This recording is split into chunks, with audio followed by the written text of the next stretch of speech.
This is The Wire for 2300 Zulu, February 23rd, 2024. Precedence is priority. Information cutoff is 2200. Bottom line up front. Unidentified high-altitude balloon spotted over the western United States. On the home front, in the United States, this afternoon, CBS News leaked a report indicating that the U.S. military was tracking an unidentified high-altitude balloon over the western United States. According to CBS, Pentagon officials stated that the origin and intentions of the balloon were unknown, but that the object was, quote, not a threat. Analysts comment.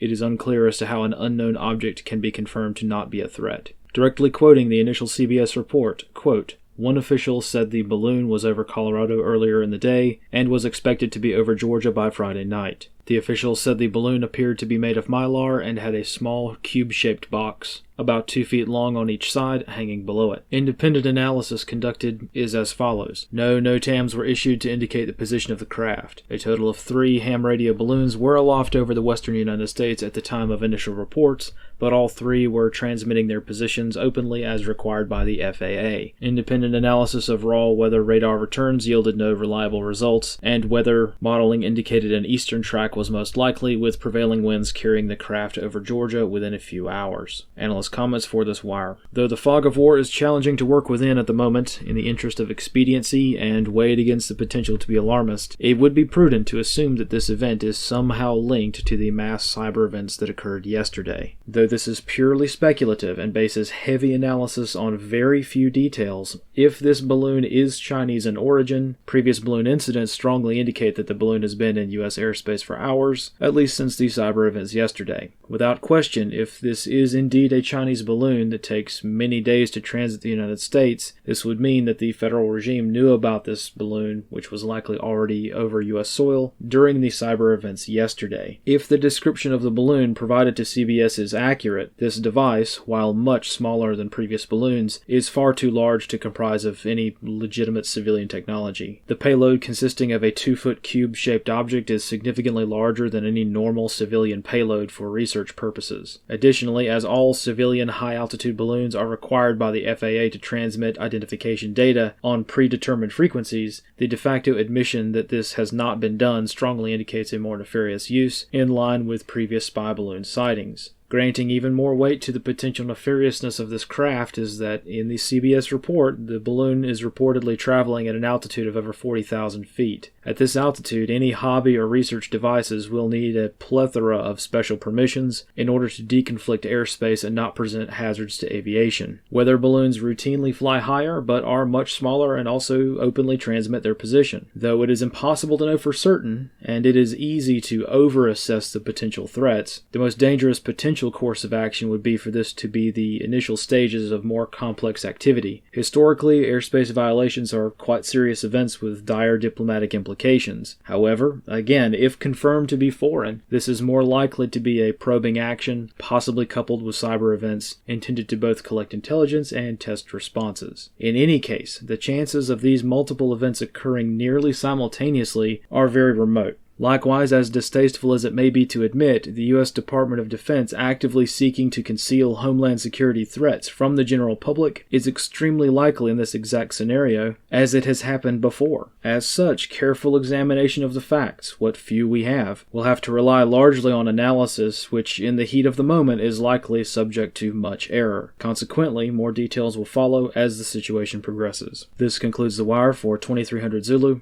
February 23rd, 2024.